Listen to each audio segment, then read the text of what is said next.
tentang latar belakang Injil Sinoptik. Kita harus mengetahui terlebih dahulu apa itu Injil dan Sinoptik, di mana Injil diambil dari bahasa Yunani yaitu Euangelion, yang kalau diartikan dalam bahasa Indonesia yaitu kabar baik. Kabar baik yang dimaksud yaitu kabar baik tentang kemenangan, kelahiran putra mahkota, dan juga kabar baik tentang karya penyelamatan Allah.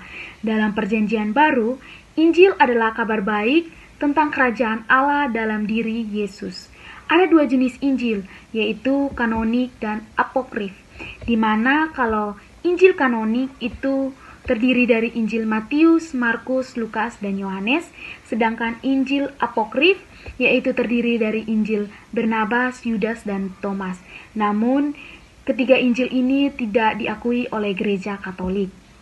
Sedangkan pengertian Injil Sinoptik yaitu dari kata shin, yaitu bersama, dan optik, yaitu melihat. Kalau kedua kata ini digabungkan, yaitu melihat secara bersama. Sinoptik melihat beberapa hal secara bersama, namun kita menemukan bahwa ada persamaan dan perbedaannya.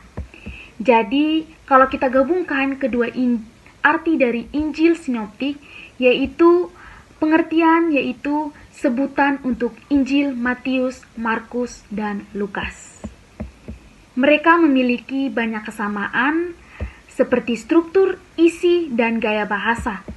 Meskipun memiliki kesamaan, tetap ada perbedaannya, yaitu dalam konteks dan narasi masing-masing.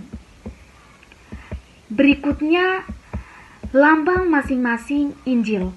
Yang pertama, lambang Matius, yaitu manusia, Markus yaitu singa, Lukas yaitu lembu. Penulisan dimulai dari kehidupan Yesus di depan publik.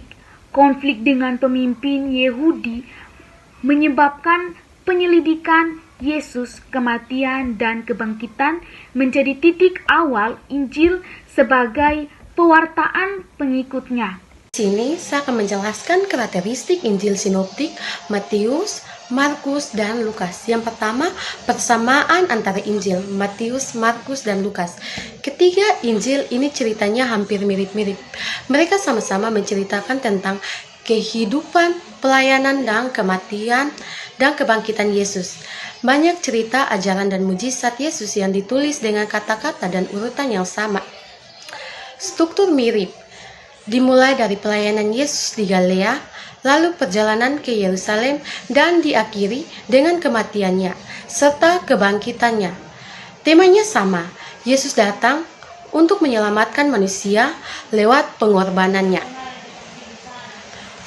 Sama-sama suka pakai perumpamaan. Yesus mengajar banyak hal pakai cerita perumpamaan. Fokus utamanya yaitu pewartaan tentang kerajaan Allah. Yang kedua, perbedaan antara Injil Matius, Markus, dan Lukas. Meskipun mirip, masing-masing Injil mempunyai penekanan dan gaya yang beda. Yang pertama fokus utama. Matius menunjukkan Yesus sebagai Raja dan Mesias. Sedangkan Markus fokus pada Yesus sebagai hamba yang menderita. Lukas gambarkan Yesus sebagai juru selamat untuk semua orang. Yang kedua B, gaya bahasa. Matius lebih formal dan banyak kutip ayat dari Perjanjian Lama. Sedangkan Markus bahasa sederhana, langsung, dan penuh aksi. Lukas gaya tulisannya rapi dan bahasanya tinggi dan cocok buat orang-orang non-Yahudi.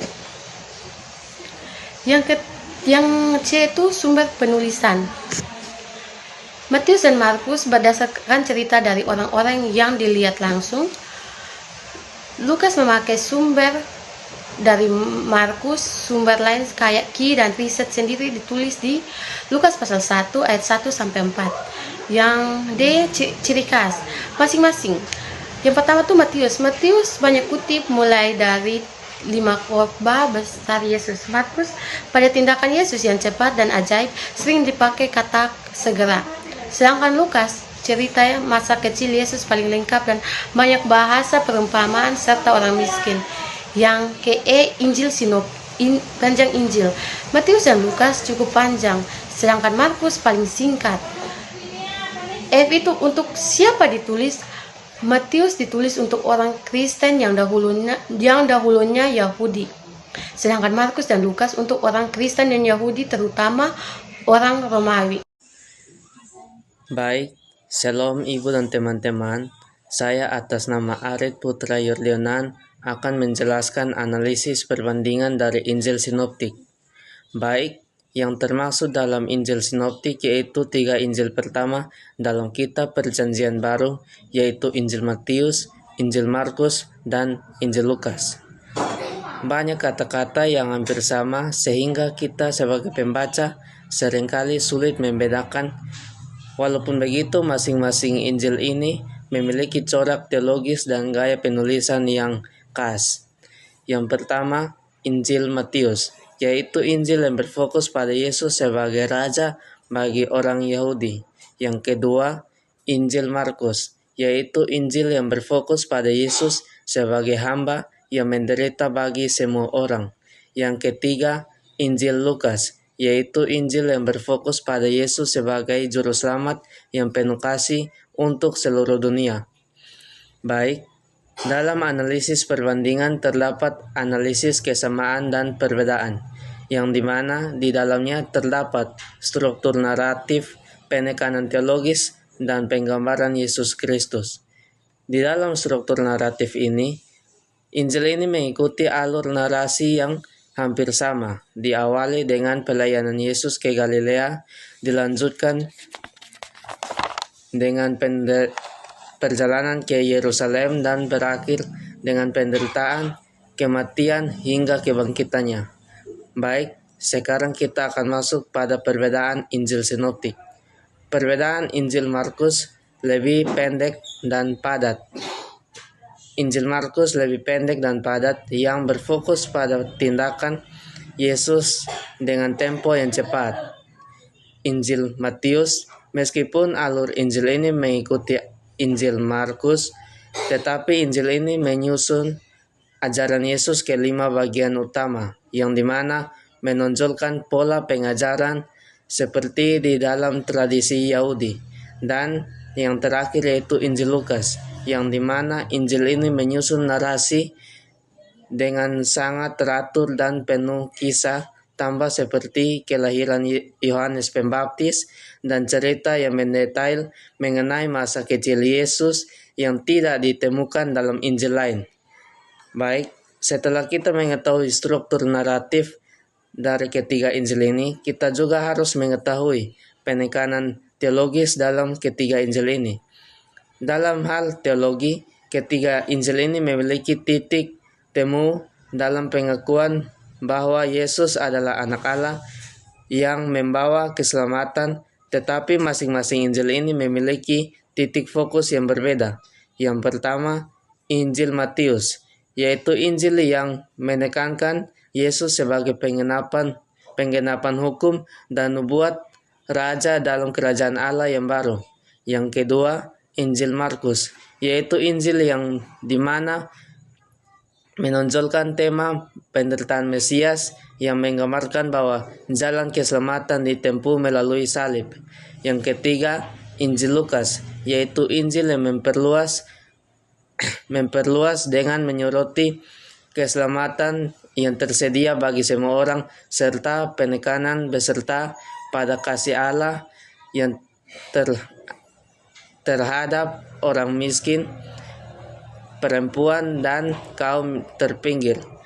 Baik, setelah kita mengetahui penekanan teologis yang terakhir, kita akan mengetahui juga penggambaran Yesus Kristus dari ketiga Injil ini.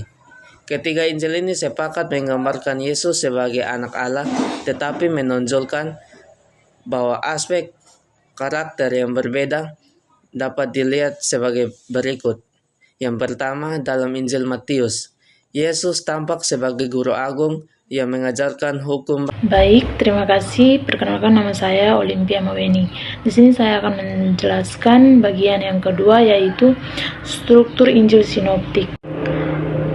Pada struktur Injil Sinoptik ini terbagi atas beberapa bagian. Yang pertama yaitu pendahuluan. Pada pendahuluan ini, masing-masing Injil memulai dengan pengantar yang berbeda-beda. Injil Matius dan Lukas memulai dari kisah kelahiran Yesus, sedangkan Injil Markus langsung pada pelayanan Yohanes Pembaptis dan pembaptisan Yesus tanpa mencatat masa kecil Yesus.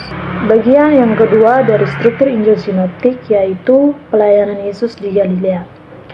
Ketiga Injil ini menggambarkan bagaimana Yesus memulai pelayanannya di wilayah Galilea, di mana Yesus memulai pengajarannya melakukan penyembuhan, pengusiran roh jahat, dan berbagai mujizat. Banyak perumpamaan penting dan ajaran tentang kerajaan Allah juga disampaikan pada fase ini. Bagian yang ketiga dari struktur Injil Sinoptik yaitu perjalanan Yesus ke Yerusalem. Sehabis pelayanan Yesus di Galilea, Yesus melanjutkan perjalanannya ke Yerusalem. Nah, sepanjang perjalanan Yesus mengajar para muridnya dan menghadapi perlawanan dari pemimpin agama. Pada fase ini, ajaran-ajaran tentang pengorbanan, pelayanan, dan makna sejati sebagai murid Kristus mulai ditekankan. Bagian yang keempat yaitu pelayanan Yesus di Yerusalem. Sesampainya Yesus di Yerusalem, Yesus memulai mengajar di Bait Allah, berkonfrontasi dengan para pemimpin agama, dan memberikan peringatan tentang kehancuran Yerusalem serta akhir zaman. Nah, di sini juga tercatat kisah perjamuan terakhir bersama para muridnya. Nah, bagian yang terakhir yaitu penderitaan, kematian, dan kebangkitan Yesus. Semua Injil Sinoptik ini berakhir dengan narasi tentang penangkapan, pengadilan, penyaliban, kematian, pemakaman, dan kebangkitan Yesus.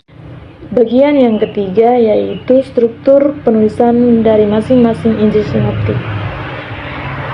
Pada struktur penulisan Injil ini terbagi atas beberapa bagian. Yang pertama, tujuan penulisan Injil Matius. Dalam penulisan Injil Matius ini bertujuan untuk menunjukkan bahwa Yesus adalah Mesias yang sudah lama dinubuatkan dalam kitab suci orang Yahudi. Matius ingin meyakinkan orang-orang Yahudi bahwa Yesus bukanlah orang biasa, melainkan seorang raja yang benar-benar telah dijanjikan. Selain itu juga, Matius mau mengajarkan bahwa kerajaan surga yang dibawa Yesus itu sudah mulai hadir di dunia. Melalui pengajaran-pengajaran Yesus, Matius mengajak pembacanya untuk hidup sesuai kehendak Allah dan masuk ke dalam kerajaan itu. Nah, tujuan lain dari Matius yaitu untuk mengajar komunitas Kristen awal tentang etika kerajaan Allah, memperkuat iman mereka di tengah tekanan sosial, dan mempersiapkan mereka untuk hidup sebagai umat Allah yang sejati di tengah dunia. Bagian yang kedua yaitu tujuan penulisan dari Injil Markus. Tujuan utama Injil Markus adalah untuk memperkenalkan Yesus sebagai anak Allah dan hamba yang menderita, yang datang bukan untuk dilayani, melainkan untuk melayani dan menyerahkan nyawanya sebagai tebusan bagi banyak orang. Markus ingin menunjukkan bahwa penderitaan adalah bagian dari misi Mesias dan juga bagian dari kehidupan para pengikutnya. Markus menulis Injil ini untuk orang-orang Kristen Yahudi, terutama yang ada di Roma. Di masa itu, banyak orang Kristen mengalami penganiayaan dan tekanan berat. Oleh karena itu, Markus ingin menguatkan mereka dengan memperlihatkan bahwa Yesus sendiri juga mengalami penderitaan yang berat, tapi Yesus masih tetap setia sampai akhir. Tujuan lain dari Injil Markus yaitu untuk menyatakan bahwa Yesus adalah anak Allah yang rela menderita demi keselamatan manusia, memberi semangat dan kekuatan kepada orang Kristen yang sedang mengalami penganiayaan, dan juga mengenalkan sosok Yesus lewat tindakan nyatanya yang penuh kuasa. Yang ketiga yaitu tujuan penulisan Injil Lukas. Tujuan utama Lukas adalah untuk menekankan bahwa keselamatan yang dibawa oleh Yesus berlaku untuk semua orang dan tidak terbatas pada bangsa Yahudi saja. Lukas menggambarkan Yesus sebagai juru selamat yang penuh belas kasih kepada orang miskin, kaum perempuan, orang berdosa, dan semua kelompok yang sering diabaikan masyarakat. Lukas ingin supaya orang-orang percaya lebih yakin dan paham tentang apa yang mereka imani. Itu sebabnya Lukas menulis dengan cara yang sangat teratur, rinci, dan rapi. Bahkan di awal Injilnya kita bisa baca pada Injil Lukas 1 ayat 1-4. Di situ Lukas mengatakan kalau dia menyelidiki semua kejadian dari awal dan menuliskannya dengan urutan yang jelas supaya pembacanya bisa yakin tentang kebenaran berita tentang Yesus. Lukas juga ingin memperlihatkan bahwa perjalanan Yesus dari kelahirannya hingga kebangkitannya merupakan bagian dari rencana keselamatan Allah yang sudah dirancang sejak semula dan sekarang ditawarkan kepada seluruh dunia. Baik, perkenalkan saya Cindy Tanggelap. Saya akan menjelaskan materi bagian D, yaitu implikasi bagi kehidupan umat Kristen. Implikasi bagi kehidupan Kristen. Injil sinoptik memiliki pengaruh yang sangat penting dalam kehidupan umat Kristen, menempatkan Yesus Kristus sebagai pusat dari iman dan pengabdian mereka. Melalui kisah pelayanan, pengajaran, dan kematian serta kebangkitannya, orang percaya diajak untuk memahami makna sejati dari iman, pertobatan, dan pengabdian kepada Allah. Nah, berikut beberapa pengaruh Injil dalam kehidupan Kristen, yaitu yang pertama, iman dan pertobatan. Injil menekankan pentingnya bertobat dari dosa dan percaya kepada kabar baik tentang kerajaan Allah.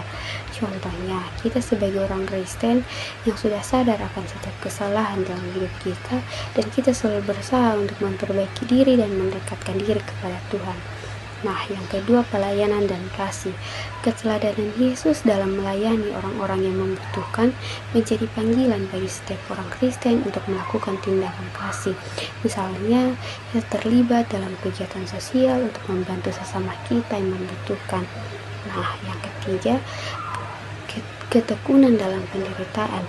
Dari Injil Markus, orang Kristen diajar untuk tetap setia di tengah kesulitan, meneladani Yesus yang setia sampai mati di atas kayu salib.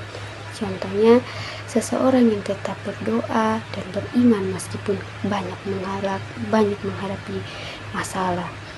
Nah, secara keseluruhan, Injil sinoptik membentuk pola hidup Kristen yang berfokus pada kasih kepada Allah dan sesama, kesediaan untuk mengampuni, dan hidup dalam kerendahan hati, serta berani menyatakan kebenaran.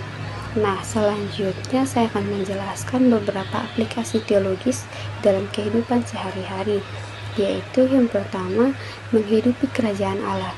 Umat Kristen dipanggil untuk menjadi saksi kerajaan Allah dengan menjalankan keadilan dan menunjukkan belas kasih. Misalnya, kita selalu terlibat dalam program lingkungan untuk membantu menjaga keindahan alam dan bukan untuk merusak alam. Nah, yang kedua, mengikuti teladan Yesus. Seperti Yesus yang melayani dengan kasih, umat Kristen dipanggil untuk melayani tanpa pamrih. Contohnya, kita membantu tetangga atau sesama kita membutuhkan tanpa mengharapkan imbalan apapun itu. Nah, yang ketiga, membawa keselamatan kepada dunia dengan memberitakan Injil dan melayani dan menjaga